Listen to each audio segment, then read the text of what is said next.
In this module, what we're going to be really covering is what kind of funnels and offer structures and price points work with both info and e-com offers and lead gen offers. I think even cover SaaS briefly. The main thing is we're just going to cover what's needed on the funnel and offer side before you run a YouTube ad. And if you already have something that's in line with this, that's great. If not, this allows you to adjust your offer so you have a higher chance of success with YouTube ads. So let's get started. So we're going to start with info offers, right? Like info products, courses, because I know a big part of the people who watch my content, etc., they're selling courses. So let's get into that. So the first thing is low ticket versus high ticket offers. So what I define as high ticket is anything that's over $997, and then there's like multiple stages. So there's like $997 to $2,000, which is where you can have automated webinars selling, and that's kind of high ticket, but it's not that high ticket. It's like medium ticket. I'll call that medium ticket. And then there's the price points of from $3,000 to $6,000 to even around $10,000, which is what you sell over the phone, and you basically get people on a phone call and close them over that. And then there's ultra high ticket, which might be done for you services. For example, my agency services, where the average lifetime value can get into $30,000, $40,000. And then there's obviously other kinds of high ticket offers as well, like masterminds, which are on the 25 to 30K point. So the main thing I want to tell you is you want to focus on high ticket unless you're an experienced marketer. Low ticket is only for advanced businesses and very experienced marketers. It's only for front-end lead generation. You only have a low ticket offer, which is usually defined as something that's like 47, 97, even up to 197. You only have a low ticket offer running if you're trying to acquire a ton of customers while breaking even at the front end, so you can make more money by selling them more expensive stuff on the back end. That's what you do with these front end offers. And honestly, that's not where I suggest you start with. It's great to do low ticket once you already have an established customer base, once you already have a great business, because it's just so much harder to make work. High ticket is so much easier to make work. Here's the thing. We have one client that does a low ticket front end offer. And the thing is, they are able to make it work really well. And the reason for that is because they are an experienced business and they're just using it to generate leads for their back-end offer. So you don't need to really start with low ticket, just start with high ticket and do low ticket at a later point. Companies like Agora use low ticket to generate a ton of customers, and then they sell them more stuff over and over, but they're just breaking even on the front end. They're not really trying to make money. So yeah, if you have a one-off $97 product, that's not gonna work. You need to increase that to $997 or higher, and then maybe it will work. So that covers like the low ticket versus high ticket. Just go high ticket, trust me. Unless you've made a lot of high ticket offers work, don't even touch low ticket. Now I wanna talk about something which is what I call the conversion rate paradox. For our webinar clients, their conversion rate with $997 AUTO-WEBBY funnels from leads to sales. So let's say if somebody opts in for the webinar, the conversion rate from that point on is 2.5 to 3.5%. On the other hand, most lower ticket offers don't convert much higher than that. For example, we have a client who has a $97 offer with a bunch of upsells and so on. The AOV is around 200 bucks. It converts at 3% from leads to sales, right? While we have a $997 offer, which converts at 3% from leads to sales. So literally, I think the $997 offer was 5x more profitable. It's basically ultra profitable on the front end. But obviously, even if you do a little thought experiment, and let's say you have this $97 offer with upsells at converting at 7%, which I don't think is very realistic, then let's run a quick little experiment to see how that would affect things. If you spend $1,000 at $5 CPL and you got a 7% conversion rate on a $97 offer, you would get 14 buyers from 200 leads. You'd make $1,358. Now, if you spend $1,000 at $5 CPL and 2.5 conversion rate on a $997 offer, you'd make $5,000 in sales. That's a huge difference in profitability. Basically, because of that paradox where conversion rate doesn't really go down that much, even if you have a very optimized lower ticket front-end offer, it's still usually the numbers don't look that great. The only reason you would want to do this is because you want those extra customers. Like let's say if you're at the lower price point, you have a 2x higher conversion rate or 2.5x higher conversion rate. you want those extra customers really badly because you just want scale and you can sell them more stuff on the back end. To make a $97 offer as profitable as a $997 offer, you need a 25% leads to sales rate, which is insane. I've never seen that for a $97 offer. Maybe like 6-7%. I've never seen 25%. On the other hand, I've seen 2.5% all the time for a webinar selling a $997 offer. If you just do the math on this, it doesn't make sense to go low ticket in like 99% of cases, because you're not going to get a 25% conversion rate on your low ticket offer from leads to sales. That's just extremely unlikely on cold traffic. So go high ticket, because it's just so much easier to make high ticket work. I don't know why this is true. I don't know why it works like this, but my theory is somebody who's willing to pay $97 is going to pay $997, while somebody who's not willing to pay a single penny is not going to pay a single penny, right?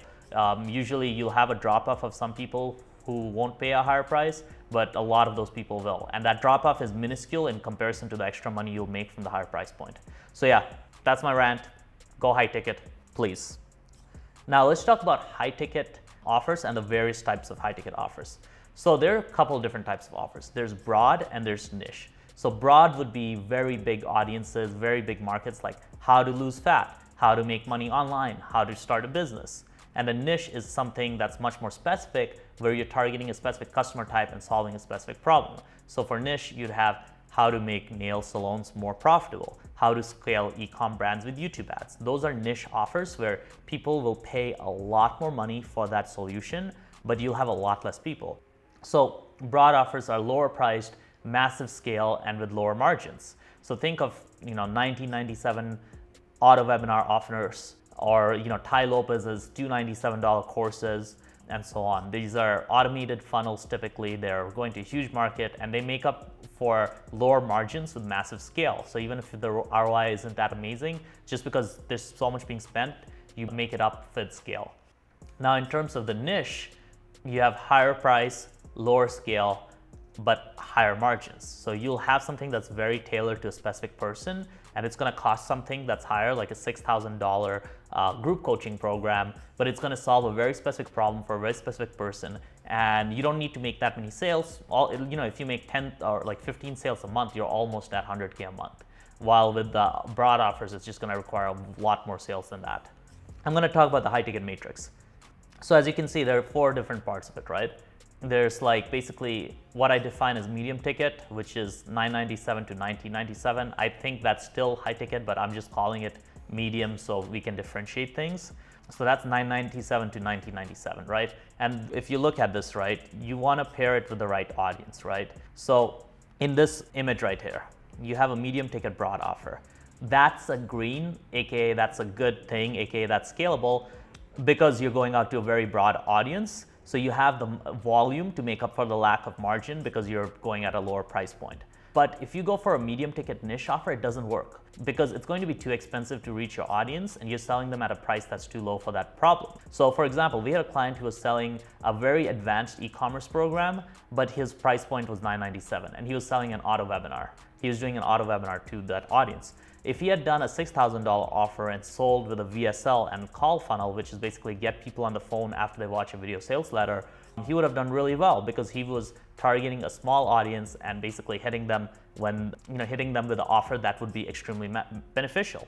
So with smaller audiences that are more niche, where you have a specific pain point, you want to go with a higher price point and that will work better. You'll have a really great ROI. But if you're doing a $997 to $1997, you want to go for a mass market offer. You want to go for big problems that are like everybody has, like how do you make more money or how do you lose fat? Now, if you're doing how do you lose fat, you probably have to do a lot lower price. So a really great course I recommend that goes way more in depth into this is Alex Becker's Iron course. But this is kind of my take on things, right? From what I've seen from him, what I've seen from Sam Owens, what I've seen from these other guys, as well as what we've seen in our agency. So basically with the $997 to $1997, you want to go really broad, you want to avoid the niche offers. Now for a high ticket offer. So with a high ticket offer, if you have a high ticket niche offer, This time around it's green because a high ticket niche offer solves a specific problem. These people have a real pain point. It's very tailored to them. So there's going to be high conversion rate, and you can sell it over the phone. So you get a very high close rate on the phone, and you can sell it for a higher price point, because if you're selling it over the phone, you can sell it for $5,000, $6,000. But if you're selling it with an automated webinar, it's going to be a lot harder to sell somebody on a $6,000 offer. And then the last one is high ticket broad offer, which is where, maybe you have a $4,000, $5,000 make money course that's focused on the broad mass market. That can still work. I actually have seen it work. I had a client that was doing that and it worked for them, but it's definitely a little bit tougher in terms of scale and also in terms of messaging, just because you're basically, when you're going with a broader market, it's a bit harder to get them to fork over as much money as, let's say, a niche audience that really has that pain point. But yeah, this is the kind of the high ticket matrix. Oh, and the last point I wanted to make is if you're in health, fitness, language learning, you probably want to divide this price points by 2 or 4. So for example, if you're in a fitness niche, I think even selling a program for $200 is pretty high ticket as compared to most people. So this is niche dependent. I'm just saying make money online because 90% of our clients are in make money online. So that's why I have an intimate understanding of this niche and the price points in this niche. All right, so let's quickly talk about the different types of funnels you can sell info products with. So the first type of funnel is the high ticket call funnel. As I've mentioned, this is used for more niche audiences to sell high ticket group coaching, consulting, and done for you services. This is where you send traffic to a video sales letter that they usually opt in to watch. You can also do this to a webinar. I've seen people basically combine a VSL and a Russell Brunson's perfect webinar formula as well. So you can do either short VSL, you can do a webinar, but really the goal is to get them on a call, a strategy session, and that's with you or a sales rep. And then you basically sell a course that's like $3,000 or higher. You do not want to sell this, you do not want to use this to sell $997 or $1997, because then it's just going to be too much work with the sales reps to sell a lower priced product. This is really powerful at a higher price range. Now, why does the high ticket call funnel work so well? That comes down purely to the fact that getting people on the phone results in a higher close rate and results in a higher return on ad spend. So this type of funnel can often get 4 to 6 ROAS. In our agency, we currently have a client where this is getting like an 8x ROAS. So this is really profitable. And when selling something more expensive, here's the thing, you're gonna have objections. You need somebody to talk to them on the phone to go through these objections and tell them why these objections are not valid, right? To bust through these objections. And as with most really expensive things, you typically talk to a salesperson before you purchase. So for example, if you go buy a car, you buy it with a salesperson typically. Anything expensive, you usually have somebody there who's selling it to you, because with lower ticket offers, you don't really need that. With higher ticket offers, you do need somebody to soothe and answer questions and make you feel really comfortable before you make such a huge investment. Now, there are some cons of the call funnel, this is definitely a little tricky. You need to do phone calls or hire a salesperson, right? So if you're doing phone calls, you're on the phone 3 to 5 hours a day, kind of sucks, right? Like you want to be working on your business, not taking calls.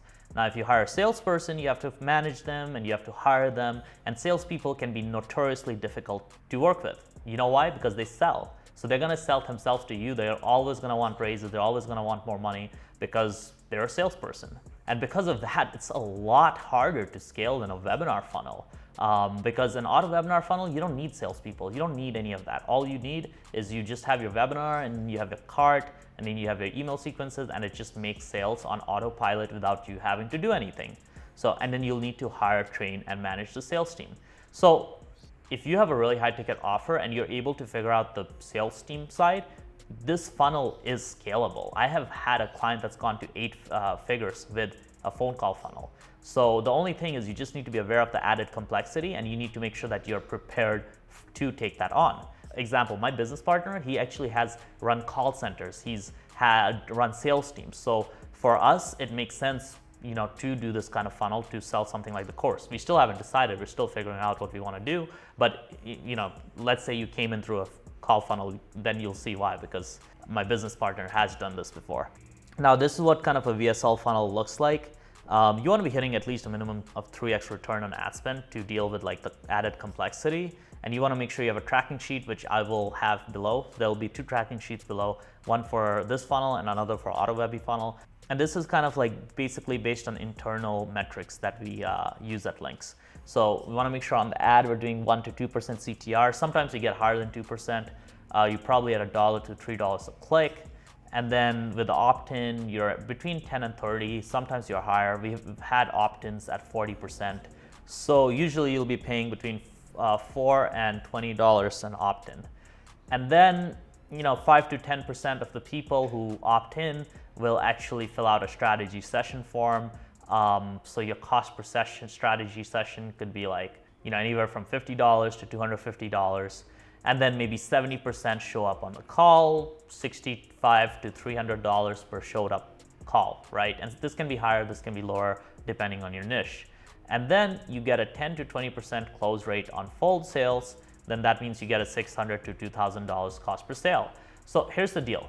If you actually doing the sales yourself, you can often get 30 to 40% close rates. But with salespeople, it usually goes down a bit just because they don't know your product inside out. They don't feel this ultra level of confidence that you have from basically knowing and selling your product. Keep that in mind. But yeah, that's kind of like what that funnel looks like in terms of like what the moving pieces are. Now let's talk about auto webinar funnel. So this is basically an automated webinar where you are sending people to a webinar and they're being sent to the sales page to purchase, and there's no phone call involved. There's nothing other than the automated webinar and the emails. There's no sales team needed. It's super tough to build and it's super easy to scale. Once it is built, like we love taking on AUTO-WEBBY clients that have proven offers because literally within the first couple of days we can start making the money. It's insane. Like we have a new offer right now that's 2.5x return on ad spend right from the get-go. And there is no sales calls required. There's no complexity. We can just scale it to the moon. We don't have to wait for them to hire salespeople. It's beautiful. It's great for selling to big markets with tons of volume. And if you're the first mover into a new niche with a webinar funnel, that's how you take over market. Let's say if I'm going to new niche and it's a brand new niche, nobody else has been in that niche, then I'm going to do that. I'm going to go in there with a webinar funnel and I'm just going to dominate. And actually, that's what I'm currently doing with one of our JV partners in the Brazil market, where we are getting into the make money online niche with a new and unique offer. But basically, we're going to do it AUTO-WEBBY style because there is no competition. And you can take over the market because there's no scaling issues. There's no sales team. There's nothing that will prevent you from spending more. It's just the infrastructure is there. You just need to make sure your ad account and your cash flow is good. And yeah, the downsides of an AUTO-WEBBY funnel. So a good webinar is 1 hour to 2 hours long, and it's freaking hard to write a webinar. I have friends who write webinars, and one of my buddies, he actually told me it takes a month of soul crushing work to write a webinar. It's freaking hard. It's the webinar. Also, there's more complexity in terms of the automated pieces. Like it's not complex in terms of the sales team, but you have to do a lot more upfront work. And honestly, the webinar funnel is the opposite of the VSL funnel. It's a lot harder to get started because you have to write this long webinar and you have to test it. But once you do get it working, scaling is the easy part of an automated webinar funnel. So it's like the opposite. Now, if you're new, if you're a beginner, start with a VSL funnel. That's what we're doing because honestly, I don't think I can write a webinar yet. I'd rather start with a VSL, but yeah, that's how you do it. So this is what a webinar funnel looks like. I don't have the numbers in here because quite honestly, this can vary wildly and I'm not a webinar funnel expert. I'm just giving you an overview. There are a lot of trainings that go into this, but this is just like a high level overview of what a webinar funnel looks like. Number one is that there are more steps involved. The email automation side of it also is significantly more complex because there's like a lot more emails that go out. And then because there are more steps, you have this thank you page, you have like the order form, you have the follow-up emails, you have the webinar. There's a lot more potential breaking points. So if any part of this is broken, you're in trouble. So basically, creating a well-oiled webinar funnel, it's difficult. It's very difficult. So here's what the high-level math looks like. Typically pay $5 to $20 a lead, ROAS from 1.5 to 3.5x. Usually it's around the 2 mark. So we had a client that was getting a 3x ROAS. They decided to in-house their YouTube ads despite us killing it. but that was the only case we saw of anybody getting a 3x ROAS. Kind of ironic. Because yeah, it's really difficult to go 3 or 3.5 on automated webinars. Most people don't do that unless they have really good backend, right? I'm talking about the ROAS in the front end on the 997 to the 1997. And then the 2 to 3% conversion rate from lead to sale, sorry, not lead to webinar, lead to sale is good. Again, we had a client that did 3.5%, but typically 2 to 3% is key. And then upsells are key for long-term sustainability, because you need to, once your competition starts getting in, the margins on this start going down and down and down, and you need to make sure you have a really good backend for basically being able to generate more income from these buyers, right? 1997 offer, they'll probably be interested in buying a software, they'll be interested in buying other stuff, so you want to make sure you have those upsells set up.